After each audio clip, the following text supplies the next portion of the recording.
Ko mu whanau ke ngai mea na kua ko aki te kei ke ola ki hekta mai. Ko ia ilonga ia e manatu ia kunga hiriane me whai ki ai, e uhiki ake ia i a whaasi.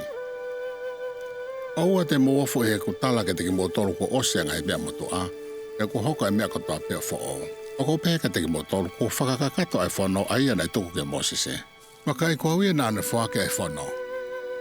Pe kua wia aia na ne whakawa ki hukakai o Isileri.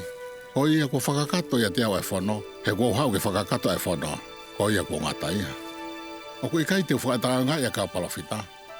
He koe nau ngahirea ko toa pe u te kia ke whakahoko ia te au, koe maoni o ko pēka te ki motolu e whakahoko ia ko toa pe. O ku te kia whakahoko no ko toa e whakawa aia na kwhai mo kakai. Ka koe whanau aia na whaki ka Mosese o ku ngata ia te au. Makai kua ai whanau pe moe mama. Sio ke te au pe kataki ki ngatanga pe te moumo ui. He koe ia ku ne kataki ki ngatanga te u whaki ka te ia ai mo ui tai ngata. Ko whaki te ki motolu ai ngai whikau. Ko ia tau hi ngai whikau. Ka koe whanau e ni moe mea na tohi e kau palawhita. He koe moni na nau whamo oni ka te au.